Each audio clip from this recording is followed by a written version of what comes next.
Hello, everyone, and welcome to ESPN FC Live Weekly. We're on this live stream right here on YouTube 3 times a week, where we're talking about all the latest news in the football world, just like a little appetizer before ESPN FC, which you know is our daily football show that's on 7 days a week. I'm Alexis Nunes. Joining me is Mark Ogden. We are waiting for our guest of honor, which is Craig Burley. He's always fashionably late, Mark. But let's start off with Manchester United, shall we? I think it is pretty much fitting to start off there. I know it is international break coming up. You'd think there'd be a lull in things to talk about. But United, of course, so much to talk about here.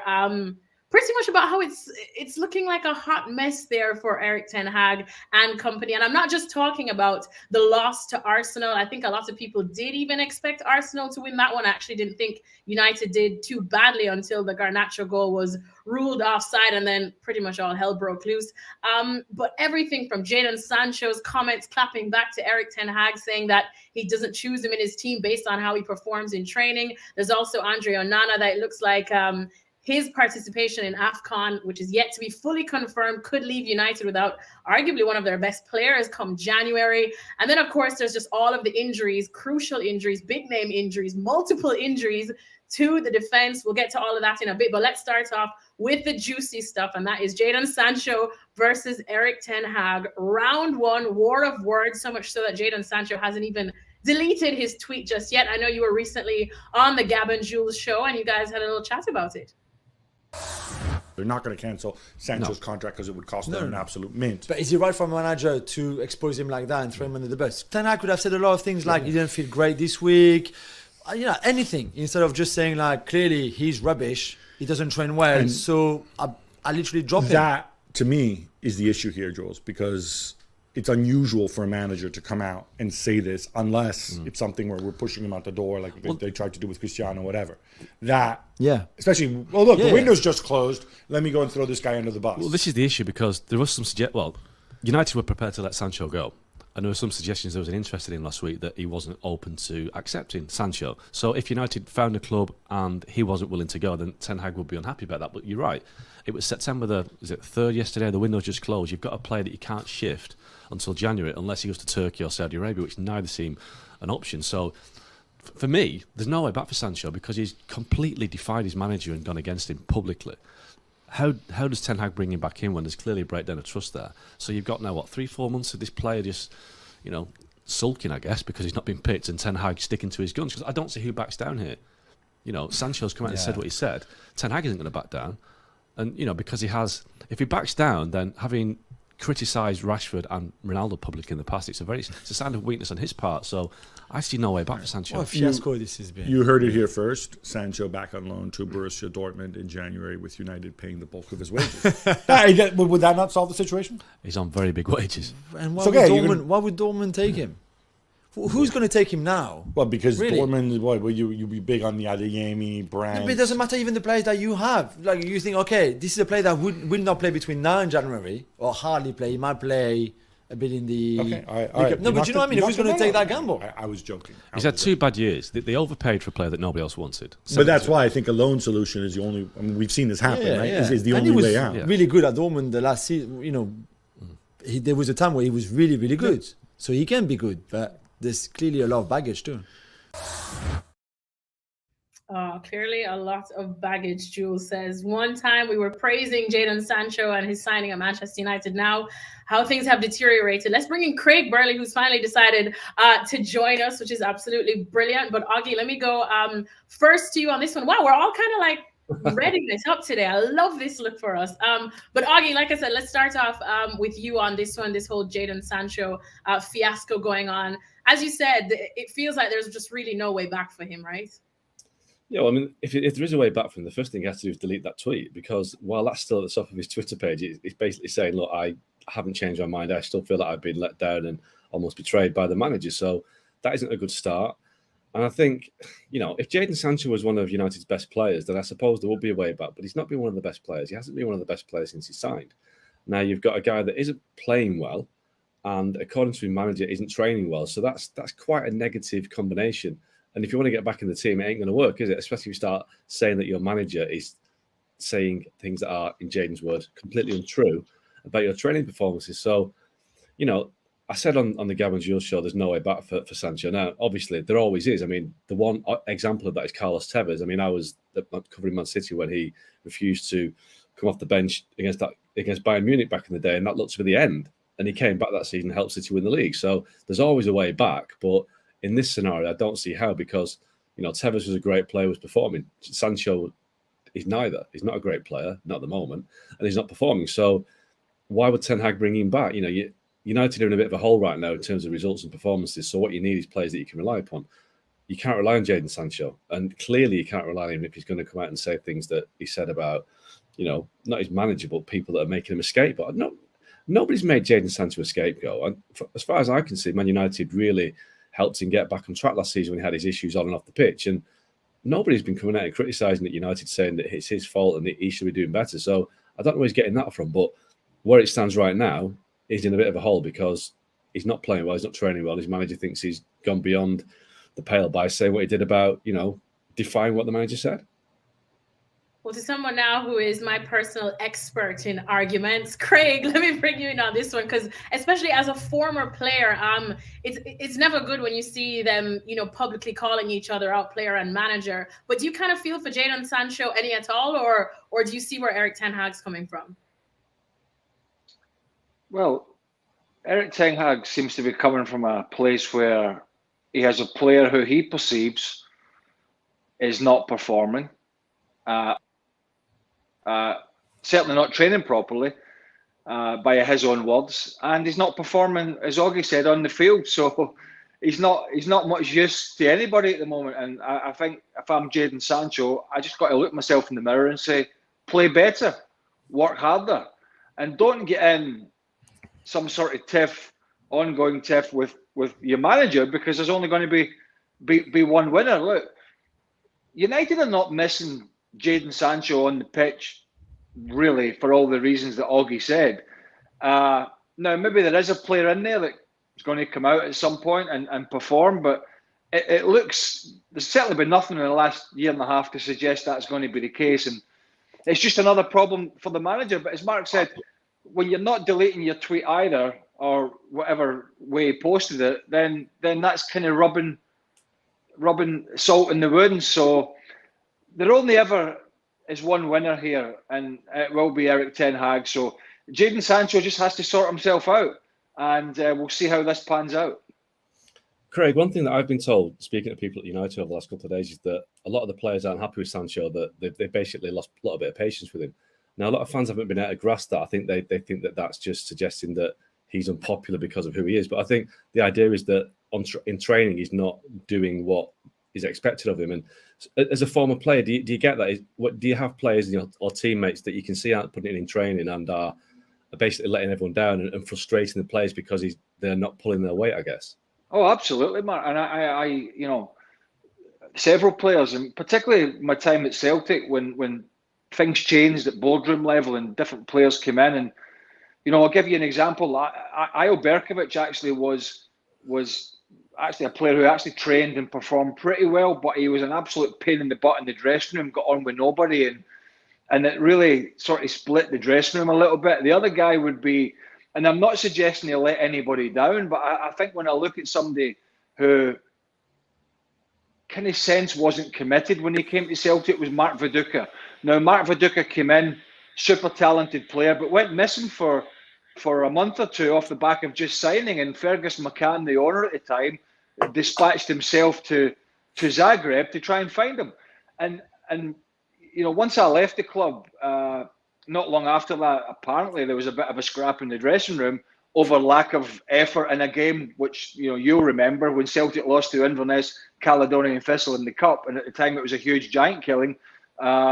And I'd only been left the club a couple of months, and apparently in that dressing room at half time, things got very feisty. So when you have players like this that on the face of it don't seem committed, it rubs other players up the wrong way. If I'm in that dressing room, right, and I'm not trying to say any of us were the perfect professional, not at all, but when you're in a dressing room and you're trying to achieve something, and there is somebody quite clearly not on the same page, in my experience, senior players, Augie, will pull that player to the side and say, you sort yourself out. You need to do this better. You need to do that better. You need to figure this out. Now, if that player doesn't take that on board and basically sticks two fingers up at the senior players, there's not a lot you can do about it. There's not a lot you can do about it. It's then over to the manager. But my experience of any player, whether they be a young player or a senior player, who for whatever reason decided to mail it in, was you have to, as a group, speak to that player. And I would imagine there's probably one or two at least at United have taken Sancho and others aside and say, listen, you need to be better. Well, like I said, plenty of problems, it seems, for Manchester United, not just that result and performance against Arsenal. We mentioned how they do have quite a number of big-name defensive injuries. Then there's also the potential that they could lose Onana for about a month, pending his confirmation that he's not just coming out of international retirement for the one game if he does. But is there any good news coming out of United at the moment? There's no good news. That's what I was saying. It's like absolutely doom and gloom. Augie, you're up there in Manchester. From the whispers that you may be hearing, how do they right this ship so it doesn't look like the circus that we have seen at Old Trafford for many seasons already? Can I just add that as well, the share price had a record drop on the New York Stock Exchange on Tuesday as well. So £500 million wiped off the value of the club. So that might be good news for the fans. It might make the Glazers want to sell. But anyway, I digress. Is there any good news? Or how do they write it? No, I thought Rasmus Højlund looked decent. I think Rasmus Højlund might actually be a way that they can write it, because I thought he brought some work rate to the forward line at Arsenal when he came on for 20 minutes. And that sounds like a kind of a basic, but Man United's forward line hasn't worked very hard for the last 2 or 3 years. And I think with Højlund in the team, they'll work harder, they'll put more pressure on opposition defences, they'll make it easier for United to play. So maybe he is the glimpse of light, but obviously he's a young kid and he can't say at 20 years old he's going to be the salvation. But I'm looking for thin pickings there. I know Alexis think I'm quite downbeat at times, but I'm trying to be positive, you know what I mean? So I think Rasmus Højlund is the ray of light down the tunnel somewhere. But yeah, listen, things can get better, but they might not get better quickly. They might look. Lisandro Martinez went off injured at the weekend as well. I do worry about the back four, that they've got a goalkeeper behind him who's very good with his feet, but people that like Lindelof and Wan-Bissaka aren't very good with their feet. So it'll take time to find the way. But United have got Brighton at home next, so there you go. That's a cheerful thought, isn't it? Oh, cheerful thought, probably for Brighton itself. All right, let's move on now and talk about, well, speaking of cheerful thoughts, Arsenal definitely feeling like they're riding on a high after that result against Manchester United. Craig, a lot of the chatter after that match has to do with Declan Rice because of the goal that he scored. How impressed were you by him overall? Augie's laughing because he doesn't believe in all the hype. He said it was a deflection. But for you, Declan Rice overall, is he the player that Arsenal needed? Oh, I think they needed him. I don't know. All the chatter for me was still surrounding Kai Havertz. I mean, Declan Rice got a goal, and we know he's a good player. We know he'll cover the fullbacks. We know he's a good, tidy passer, very energetic, rarely gives the ball away. The goal was a bonus, obviously, at the end. And,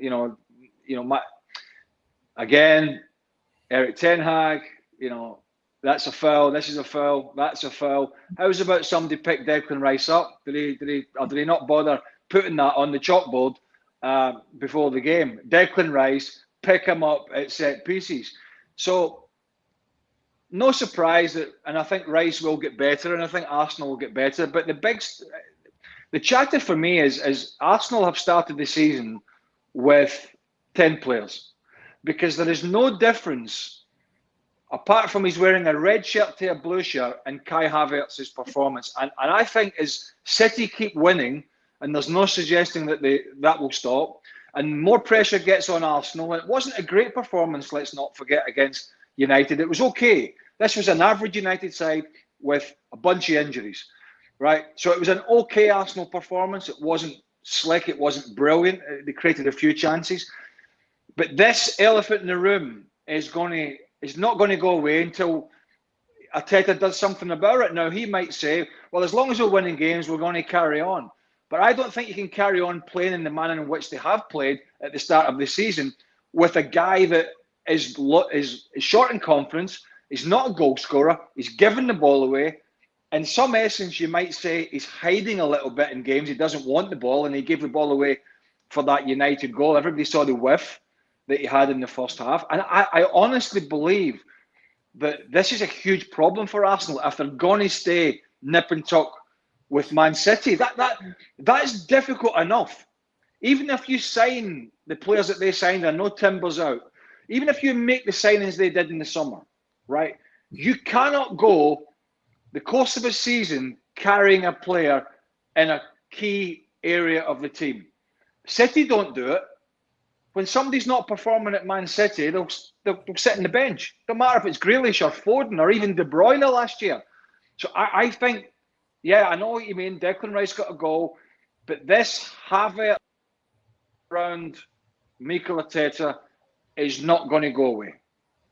Artie, I was going to ask you about your thoughts on if Arsenal are playing with a self-belief that they've needed to challenge City. I was going to ask you on Declan Rice, but why don't we talk about Kai Havertz? Because as Craig was saying, he's looking more like a bit of a liability as opposed to an asset now for Arsenal in their title challenge, if there is one.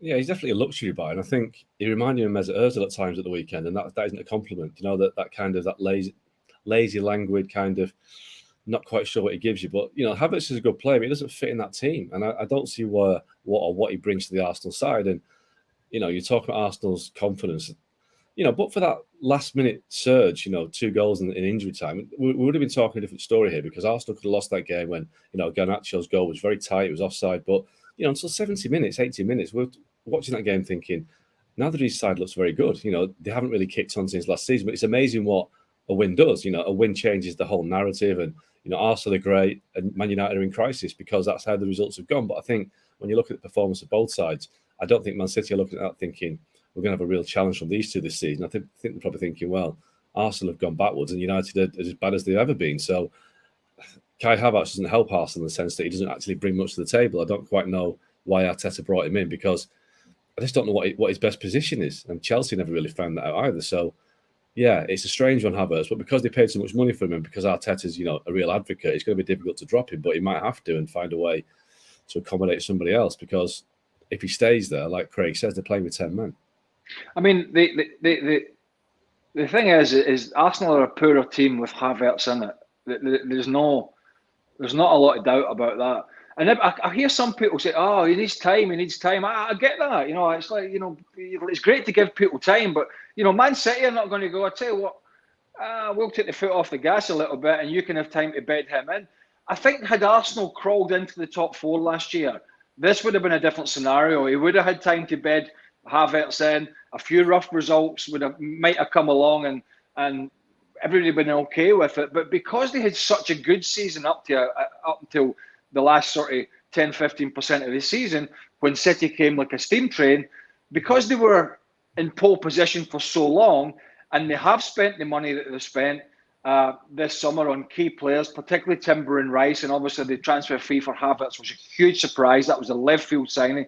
But because they were so good for so long last year, there is a pressure, a complete sea change on what's expected of Mikel Arteta and Arsenal this year, and that is to be the main challengers to Manchester City. And I honestly don't see any reason, apart from the one we're talking about, why they can't be. You know, and I think Arsenal are getting away with it a little bit at the moment, and that's sort of absorbing the Havertz lack of form as we speak now. But trust me, that's not going to last. It's not going to last, and he's going to have to figure it out. I feel sorry for the player. The player, you know, he's made another transfer. He wants to do well, but he's not the kid that's come in from Bayer Leverkusen, the kid who was one of the real deals in the Bundesliga, who could play across the front line for Leverkusen, who could score goals, and he was the main man there. This, unfortunately for him, is not the same player. What Arsenal have at the moment is the player who Chelsea had, a guy who doesn't really do a lot, who doesn't really contribute in games, and is just lacking confidence. And you can't have that player if you want to A, do well in the Champions League, and B, beat Man City. All right, well, we'll leave the Premier League right now and head to Saudi Arabia, because what a busy summer it has been for the Saudi Pro League and all of the cash that they have been spending. The window closes very soon, tomorrow, September 7th, to be exact. And in a summer where we've already seen the likes of Karim Benzema, Riyad Mahrez, Jordan Henderson, Sadio Mane all go there. And then there's a little rumor that they're still looking to poach Mo Salah from Liverpool. Don't know if they're going to be able to do it in the next 24 hours, but Augie, we talked about how it feels like it's just a matter of time. But let me just start with you, because this is obviously such a big topic of discussion, because it feels like it's left a bad taste in all our mouths as regular football fans. But then on the other hand, you have those that are progressive thinking and say, well, this is just the way of the future. They're trying to build a super league. You can't really fault them for that. And if they have the cash to spend, why not? How do you take all these signings? What do you make of it? Well, I mean, the Premier League has been the league that's bullied every other league in the world for the last 5, 6, 7, 8 years. So they're getting a bit of the taste of their own medicine now. So they can't really complain about clubs from Saudi Arabia coming in and signing not their best players, but some of their older players that have done really well for them. I don't think any players left yet that's been a player that you wouldn't want to leave. For instance, there's no guys in the mid-20s that have got the best years ahead of them, I think. But obviously, if they get hold of Mo Salah, then he's obviously a massive star. But again, he's 31 with 2 years left in his contract. So they are going for a certain type of player. And I think Liverpool will probably be wise to sell Salah if they get an offer, £175 million, £200 million. You can't turn that sort of money down. But a lot of clubs will have welcomed the Saudi Arabian money, to be honest. That they might be complaining in public, but a lot of clubs have had real problems solved. Chelsea, for instance, they've got a lot of their books by going to Saudi Arabia. They've done deals that would never have dreamt of doing prior to Saudi Arabian money coming in. Man City got a decent figure for Mahrez, a guy in his 30s. Even Man United have cashed in by letting Alex Telles go. So this summer, at least, I think a lot of Premier Leagues have done well out of it. But they're now getting to be a little bit twitchy because they're threatening to sign their best players like Mo Salah. And I think if that happens, then, well, it's the way of the game, isn't it? Economics always talk loudest in football, and the money is where the players go. So I do think they've left it late to get Mo Salah, but until that window closes at 10 o'clock UK time tomorrow, I wouldn't rule anything out. Craig, what do you make of it, I suppose, from the players' perspective? Because it seems like a lot of the blame goes to them, people calling them money hungry when they obviously don't need this money. Jordan Henderson most recently has had to come out and kind of defend himself and said that his move wasn't motivated by money, even though they are throwing out numbers that it's hard for anybody to say no to. Does it leave a bad taste in your mouth, or what do you take of it? No, not really. I don't begrudge anybody. I mean, when Jordan Henderson's talking about growing the game, I mean, you just have to laugh at that. I mean, I think if you're just honest about it and say, look, I'm going for a payday, that's it and all about it. Now, I know there's other issues with Jordan Henderson in terms of the stance he took with certain communities. Then he does look very hypocritical. But that's his fight to fight. As Mark said, most of the guys have either been people that you're not too fussed about seeing them leave, or guys that are at the tail end of their career. In terms of the Mo Salah one, who thought we'd be sitting here sort of wondering about the Saudi Arabian transfer window 6 weeks ago and when it closes? But Liverpool, if they get a crazy offer, are in a bit of a predicament here in some sense. The money would be great, but they lose a player which probably effectively is going to take them out of challenging for most of the big titles. They might eat that one up and take the money. And then there's the other side of it where, the player, as Augie said, has been given a bumper contract when Sadio Mane, the two of them were up for contract. Mane was let go. Salah got the big money. Okay, it won't be the kind of money we get in Saudi Arabia, but it's not going to leave him homeless. And he might decide that he wants to play another year or two, or certainly another year at elite level football. And so even if Liverpool decide that, we've had a £200 million offer on the table here, if the player doesn't want to go, the player doesn't need to go. So it's still a very complex issue here. I hope we see Salah stay at Liverpool and certainly for the foreseeable future, because they've had a good start to the season. And in a year's time, he can make that move. That move will probably still be on the table. The money might be a little bit less, but I sincerely hope we do see him stay. But as Mark said, look, the English Premier League can have no complaints. They've overpaid for players and they've bullied other leagues and blah, blah, blah for years now. And here we have a country, whether we agree or not, who've got more money than sense, it seems, and they're throwing it about willy-nilly. And as Augie said, clubs are taking advantage. Might be the next one, but I get a feeling, because we're so close now, that this one is not going to happen. All right. Well, in case anybody has been living under a rock, one person who did turn down a massive payday in Saudi Arabia is Lionel Messi. Oh, not me. Craig would not be turning that down. I don't know if any of us are in a position to turn that down. But Leo Messi did. He says he didn't need that money. Instead, he went over to cash in on MLS, where it has been absolute Messi mania. I think we're now only counting games that he doesn't score in. We'll get you guys' opinion on that in a second. But it seems like he's brought out all of the stars. Every star, whether it's a Hollywood star or even teammates or former teammates, everybody wants a piece of Leo Messi, including Giorgio Chiellini, but that actually didn't rub our very own Sebi Salazar the right way. Have a listen. What was surprising to me was Giorgio Chiellini, and I only bring this up because it's come up quite a bit with MLS players being fanboys. I thought if anybody wouldn't go down the Messi fanboy route, it would be a grizzled veteran like Giorgio Chiellini. Instead, before even the Inter Miami players could get to Lionel Messi, Chiellini was not only out there, he was out there with, I don't know if his kids or somebody else's kids, getting a picture with Messi. Surely, Herc, with your ways of yelling at clouds like an old man out on your front porch, surely you have a problem with Chiellini, who didn't have a great game, fanboying like that over Messi. I didn't see him fanboying. And by the way, when you called out we called out the fanboys as a channel, it was after being eliminated in a tournament. It was after losing LAFC a final. got hammered at home. Chiellini got subbed off because they were so bad. If you'd like to take a shot at Chiellini, go ahead. Is that what you're going to do? Are you going to take a shot at Giorgio Chiellini? I was surprised. Yes, I was surprised that for all that we have talked about on this show and other shows about the fanboying in MLS, that within minutes of a frankly humiliating loss at home, that Chiellini of all people was doing that. Well, listen, I didn't see Chiellini fanboying. I saw the exchange of jerseys. I didn't see him break out a Sharpie or anything like that. It wasn't a semifinal loss, and you're eliminated, and it wasn't a final loss, and you're posting proud pictures. So, I don't know.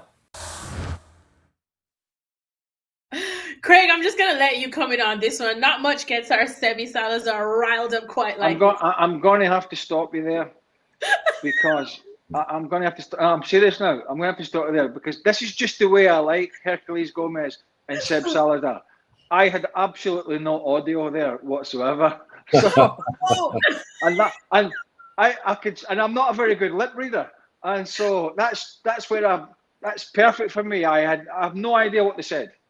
No idea. You're over there in the States, so you get to see firsthand or experience or get a little taste of this Messi mania. And Sebi was basically saying how it wasn't a good look seeing Giorgio Chiellini, who's, a big name in football, kind of fanboying over Messi, asking for selfies, like with his kids as well. But Herc was saying, like, it's not that bad. It's not like it was, yes, LAFC got smashed by Inter Miami, but it's not like it was a semifinal. It wasn't a cup final. It was just another game. Do you have a problem with that? Well, I don't know if I have a problem with it. I don't enjoy the fawning, particularly in full view of the public over a player. It reminds me a little bit of when we played at France, when we played in the World Cup, Scotland, that is France 98. We played in the opening game against the world champions Brazil. It was the opening ceremony, blah, blah, blah. It was a close game, believe it or not. We lost 2-1. And after the game, a few of our players who remain nameless were away chasing down to the Brazil dressing room, knocking on the door, trying to get to swap shirts and stuff. And I just wasn't comfortable with that because I'm like, we just played a game, we've lost. This is the World Cup. I just don't like the fawning. And so in some sense, this is the same. Behind the scenes, you get an autograph or a picture, whatever. But I at the end of the day, you're trying to beat the guy. So I'm not one for the shirt swapping during games, shirt swapping at halftime, and running off, knocking on the dressing room. And by the way, these players knocking on the Brazil dressing room were saying, pretty please, may I have your Brazil shirt? Brazilians didn't even pick their heads up. It was embarrassing. And I just don't like to see that. I think there's professionals, and that's the way you should keep it. Did you not get a shirt? No, I didn't get a shirt. I never got a shirt. I wasn't interested.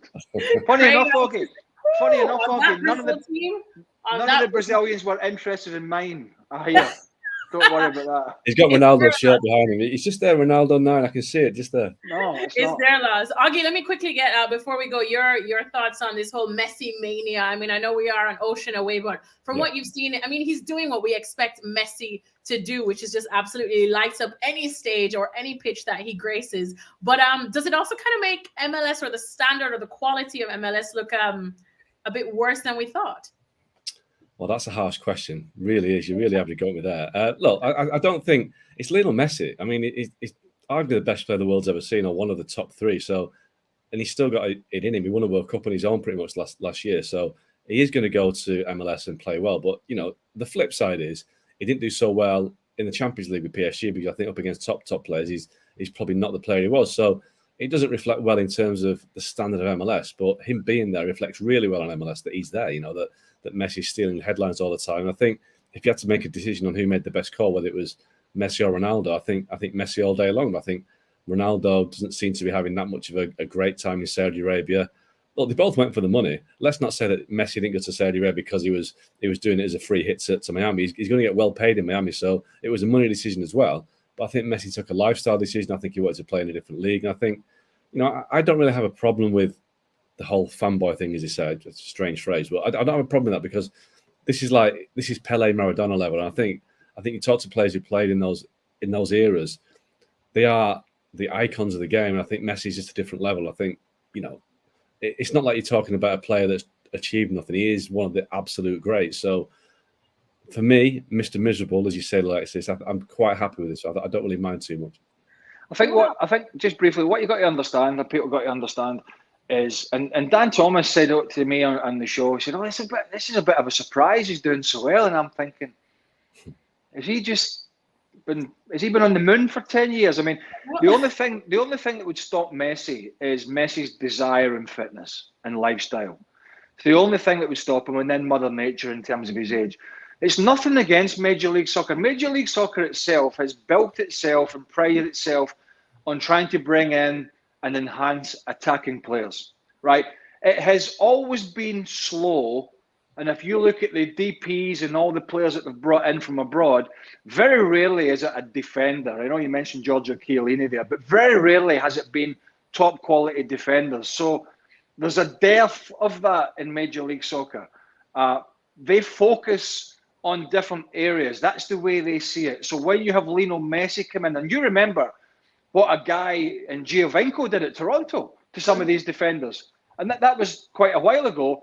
But this guy wasn't getting a game in Serie A. And he came in and he made it look quite easy. So when you see Lionel Messi come in and you add it to all the points that I've just talked about, then this was always going to happen. And quite frankly, Major League Soccer, I'm sure, are excited by this. And it's the way their model has gone, is that they've focused on other areas, more in the attacking area, and that's left the defensive aspect of the game just slightly behind. And so Messi comes in, and guess what? This is a guy that's done it to some of the best defenders in the world for over a decade, and now he's doing it to guys that are not quite as good. It is hardly a shock. Alexis, as well, I was saying the Premier League's rubbish because Erling Haaland scores a lot of goals. I mean, certain players are at such an elite level that they're going to score goals and do well wherever they play. So I think you just have to accept that Messi is at that level, and, you know, he's always going to do well. And I think it's great to see. There is also, Augie, a lot of dross in the Premier League down that bottom end when you look at defenders. You've only got to look at that Everton back four. you and I could score against them. All right, well, Augie, Craig, thank you guys so much for joining us. Thanks to all our viewers for tuning in on this live stream. We're back again on Friday. Like I said, we're on 3 times a week. And remember, ESPN FC, where Craig is on a regular. That's coming up later on tonight. I'm on today again, double bubble. Oh, double bubble, so you can get a double dose of Craig Burley. Who wouldn't want that? Even I wouldn't want that. Thanks again, guys. See you on Friday. Cheers.